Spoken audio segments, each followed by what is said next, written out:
Hi hello welcome to yog stack. UK immigration గురించి కూడా చాలా న్యూస్ అయితే వస్తున్నాయి. ఎందుకంటే ఫస్ట్ ఒక్కసారి అమెరికాలో ట్రంప్ క్రాక్ డౌన్ చేసిన తర్వాత స్లోగా అది ఇక్కడ కూడా పాకిందని అనుకుంటున్నారు. బట్ చెప్పాలంటే అంత పెద్ద చెప్పుకునేంత ఇల్లీగల్ ఇమిగ్రెంట్స్ని పగలు తీసేసి ఫ్లైట్లలో ఎక్కించి పంపించేంత సీన్ అయితే యూకేలో ఏం లేదు. కానీ so first of all UK immigration changes ఏమున్నాయో ఒక్కసారి మనం చూసుకుందాము.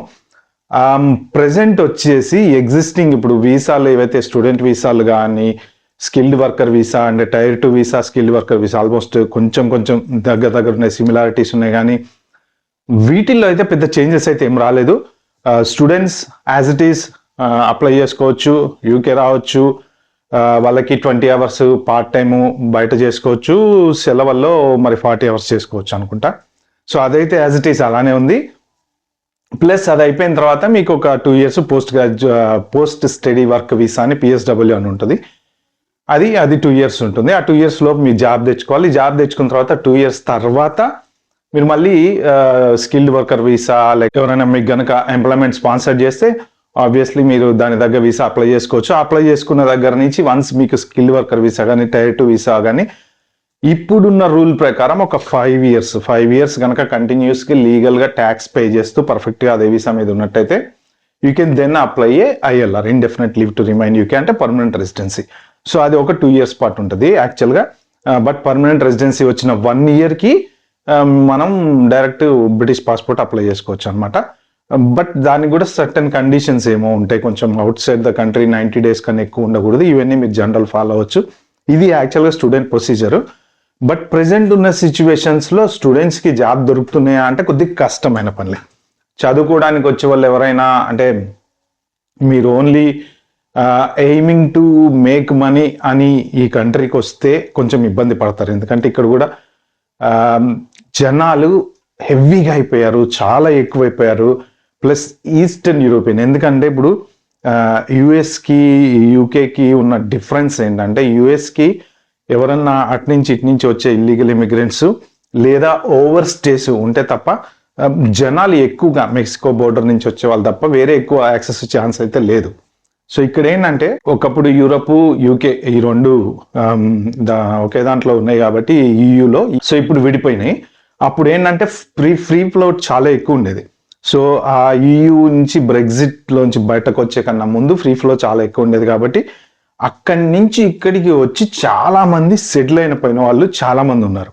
అంటే ఓవరాల్ ఈస్టర్న్ యూరోపియన్ పాపులేషన్ కూడా బీభత్సంగా పెరిగింది. దాంతోపాటు మన ఇండియా నుంచి వచ్చే వాళ్ళు పెరిగారు.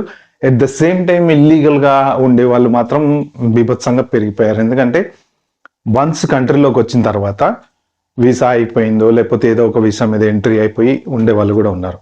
సో అలాంటి వాళ్ళ వల్ల ఏంటంటే ఈ క్యాష్ ఇన్ హ్యాండ్ జాబులని ప్రస్తుతానికి వాళ్ళు చేస్తున్నారు. బైకుల మీద తిరుగుతా డెలివరీలు చేయటము, అవి చేయటము, ఇవి చేయటము, ఇలాంటివన్నీ కూడా చేస్తున్నారు. సో స్టూడెంట్స్కి మీకు వస్తే సూపర్ మార్కెట్స్లో వీటిలో జాబ్స్ రావాలి. కాకపోతే ప్రస్తుతానికి మాత్రం చాలా అంటే కొద్దిగా అంత ఈజీ కాదు. ఎక్కువ జనాలు అయిపోవడం వల్ల ఏమైందంటే అంత ఈజీగా 20 hours జాబ్ దొరకట్లేదు. కొన్ని యూనివర్సిటీస్లో లోపల 20 hours ఉంటాయి. మీరు యూనివర్సిటీ లోపల జాబ్స్ కూడా ఉంటాయి, అవి కూడా చేసుకోవచ్చు దొరికితే. బట్ ఓకే, అంత బ్యాడ్ కాదు. కానీ ఏదో కష్టపడాలి, జాబ్ ఎత్తుకోవడానికి అయితే కష్టపడాలి. ఒకవేళ లక్కీ ఒక్కొక్కసారి టక్కున ఎవరైనా మనకు ఫ్రెండ్ ఎవరైనా ఉండి రిఫర్ చేసి ఇప్పిస్తే ఓకే. సో అది స్టూడెంట్స్ పరిస్థితి. ఎవరైనా రావాలనుకున్న వాళ్ళు మీరు అంటే కంపల్సరీ జాబ్ దొరుకుతుంది అనే ఎయిమ్ తోటి మాత్రం రాకండి. నేను ఫర్దర్ కొన్ని వీడియోస్ చేస్తాను దీని మీద, స్టూడెంట్ వీసా మీద ఎలా అప్లై చేసుకోవాలి ఏంటి ఇవనేది. సో అది స్టూడెంట్ది. నెక్స్ట్ వచ్చేసి స్కిల్డ్ వర్కర్స్ ఎవరైతే ఉన్నారో ఇప్పటి వరకు అయితే ప్రెసెంట్ చేంజెస్ అయితే ఏమి లేవు. 5 years తర్వాత మీరు ILR అప్లై చేసుకోవచ్చు. ఆఫ్టర్ 1 year మీరు బ్రిటిష్ సిటిజన్షిప్ అయితే అప్లై చేసుకోవచ్చు. బట్ ఇక్కడ ప్రెసెంట్ ఇప్పుడు మొన్న 10th February నుంచి కొన్ని చేంజెస్ అయితే వచ్చినాయి. ఆ చేంజెస్ ప్రకారం ఏంటంటే నేషనాలిటీ అంటే బ్రిటిష్ సిటిజన్షిప్ ఎవరన్నా ఇదివరకు ఒక 10 years ఇల్లీగల్గా ఈ కంట్రీలో అంటే ఏదో ఒక టైంలో ఎంటర్ అయిపోయి 10 or 20 నాకు తెలిసి 10 years ఉందనుకుంటాను. 10 years ఎవరికి దొరకకుండా ఉంటే మనం కనుక ప్రూవ్ చేయగలిగితే డైరెక్ట్ సిటిజన్షిప్ ఇచ్చేవాళ్ళు. అదొకటి. ఈ అసైలం సీకర్స్ ద్వారా అప్లై చేసుకున్న వాళ్ళకి సిటిజన్షిప్ ఇచ్చేవాళ్ళు అనమాట, ILR ఇచ్చి. సో ఇప్పుడు ప్రెసెంట్ దాన్ని ఏం చేశారంటే వీళ్ళు మొన్న 10వ తారీఖు నుంచి మీరు సిటిజన్షిప్ అప్లై చేసుకోవాలంటే you must be very clean character అయి ఉండాలన్నమాట. అంటే ఏ క్రిమినల్ రికార్డు ఉండకూడదు. తర్వాత పబ్లిక్ ఫండ్స్కి అంటే ఇప్పుడు గవర్నమెంట్ నుంచి ఎటువంటి ఇప్పుడు అసైలం సీకర్స్ కొంతమంది వస్తారు కదా, వాళ్ళకి ఏంటంటే అకామిడేషన్ ప్రొవైడ్ చేయటము, తర్వాత ఫండ్స్ ఏమన్నా ప్రొవైడ్ చేయటము, మంత్లీ ఖర్చులకు ప్రొవైడ్ చేయటం, ఇలాంటివన్నీ ఉంటాయి అన్నమాట. ఇలాంటివి ఏవి యాక్సెస్ చేసుకొని ఉండకూడదు. ప్లస్ మనం ఇంతకుముందు ఎటువంటి మిస్టేక్స్ చేయడము, పోలీస్ స్టేషన్స్కి వెళ్ళటము, ఇలాంటి క్రిమినల్ రికార్డు ఉండకూడదు. సో మొత్తం హిస్టరీ క్లీన్గా ఉండి మనం గనక ఆ పర్టికులర్ 10 years ట్యాక్స్ కడుతూ, అంటే you must contribute to the country అనమాట. కంట్రీ ఎకనమీకి మనం కాంట్రిబ్యూట్ చేస్తున్నాము అంటే ఎవ్రీ మంత్ మనకు చక్కగా జాబ్ చేసుకుంటున్నాము, శాలరీ వస్తుంది, ట్యాక్స్ కడుతున్నాము. సో ఇలాంటి కండిషన్స్ అన్ని కొత్తవి ఇంప్లిమెంట్ చేశారనమాట. అంటే దీనివల్ల ఏంటంటే 99.9% వీళ్ళ ఐడియా ఏంటంటే చాలా ఇల్లీగల్ ఇమిగ్రెంట్స్ ఎవరైతే ILR వచ్చి మళ్ళీ నేషనాలిటీ అప్లై చేసుకుందాం అనుకున్నారో వాళ్ళకి బ్రిటిష్ పాస్పోర్ట్ రాదు ఇంకా. సో నెక్స్ట్ అసైలం సీకర్స్గా వచ్చి ఎవరైతే క్లీన్ క్యారెక్టర్ లేకుండా బ్రిటిష్ పాస్పోర్ట్ అప్లై చేసుకుందాం అనుకున్నారో వాళ్ళకి రాదు. అంటే దాదాపుగా కొంత అన్డాక్యుమెంటెడ్ మైగ్రెంట్స్ లాంటి వాళ్ళు ప్లస్ ఇల్లీగల్గా ఈ కంట్రీలో ఎంటర్ అయిన వాళ్ళు, ఇదివరకు ఇల్లీగల్గా ఎంటర్ అయితే పాస్పోర్ట్ వస్తుందని చెప్పాను కదా, ఆ సోర్స్ కూడా ఇప్పుడు కట్ అయిపోయింది అనమాట.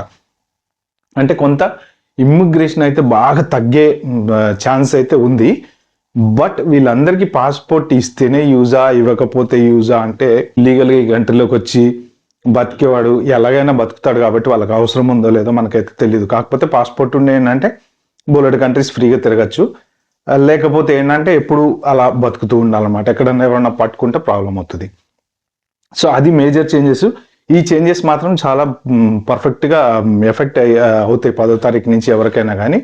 బట్ జెన్యున్గా ఉన్న వాళ్ళు, స్కిల్ వీసా మీద ఉన్న వాళ్ళు, స్టూడెంట్ వీసా మీద ఉన్న వాళ్ళు వాళ్ళ రూల్స్ ప్రకారం ఇందాక నేను చెప్పింది ఫాలో అవుతే వాళ్ళ ILRకి కానీ నేషనాలిటీ కానీ ఎటువంటి ప్రాబ్లం అయితే లేదు.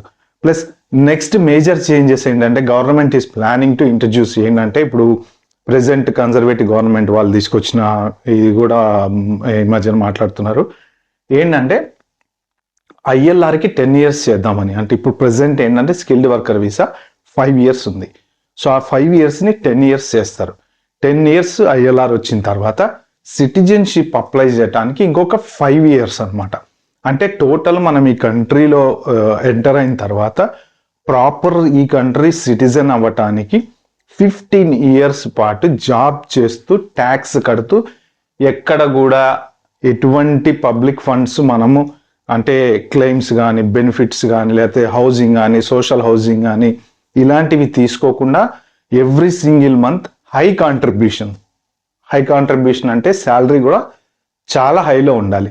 అంటే 50,000 పైనో, 60,000 పైనో, లేకపోతే 40,000 వాళ్ళకి ఏవో థ్రెషోల్డ్స్ ఉంటాయి కదా, ఆ శాలరీ థ్రెషోల్డ్స్ ప్రకారం అంత హై శాలరీ ఉండి మనం ఆ 15 years కనుక కాంట్రిబ్యూట్ చేసినట్టయితే 15 years తర్వాత మనకి నేషనాలిటీ వస్తుంది. అది ప్రెసెంట్ వీళ్ళు ప్లాన్ చేస్తున్నారు. అంటే ఇది అపోజిషన్ కన్జర్వేటివ్ వాళ్ళు చెప్పే ప్లాన్. బట్ మరి గవర్నమెంట్ ఇంప్లిమెంట్ చేయదా అనేది తెలీదు.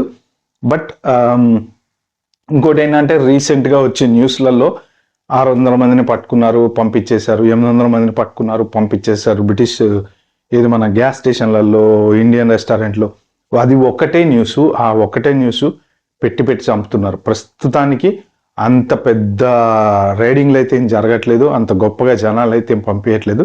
But however my advice to the students is మీరు జాగ్రత్తగా ఉండండి. ఇల్లీగల్ పనులు ఏమి చేయమాకండి, ఇల్లీగల్ యాక్టివిటీస్ చేయమాకండి. మీకు 20 hours కనుక మీరు అవుట్ సైడ్ క్యాంపస్ చేసుకోవడానికి, యూఎస్లా కాదు ఇక్కడ యూకేలో అవుట్ సైడ్ క్యాంపస్ చేసుకోవచ్చు, మీరు 20 hours చేయండి. ఇక్కడ కూడా మిస్యూజ్ అనేది బాగా జరుగుతుంది. ఎందుకు జరుగుతుంది అంటే చెత్త యూనివర్సిటీలో ఎంతో కొంత డబ్బులు కట్టి వస్తారు, ఇక ఏదో ఒక జాబ్ ఎత్తుకుంటారు, పోస్ట్ ఆఫీసులోనో, వాటిల్లోనో, వీటిల్లోనో, తెలిసిన షాప్లోనో 20 గంటలు, 30 గంటలు, 40 గంటలు వారానికి చేస్తూనే ఉంటారు. చదువు లేదు, ఇది లేదు. అంత అయిపోతే ఎగ్జామ్స్ అయిపోతే దగ్గరకు వస్తే తర్వాత ఇక్కడ బతికి ఇట్లానే ఉంటుంది, ఆ చదువు అట్లా వదిలిపెట్టేస్తారు గాలికి. సో అంటే జెన్యున్గా కోర్స్ కంప్లీట్ చేయడం అనేది జరగట్లేదు అనమాట. సో అలాంటి స్టూడెంట్స్ ఇక్కడ కూడా చాలా మంది ఉన్నారు. వాళ్ళు మాత్రం బీ కేర్ఫుల్. గవర్నమెంట్స్ మాత్రం ఎప్పుడు ఎలాగైనా మారచ్చు, తొక్కి నారదీయచ్చు. యూఎస్ లాగా ఇక్కడ కూడా పరిస్థితి అయితే రావచ్చు.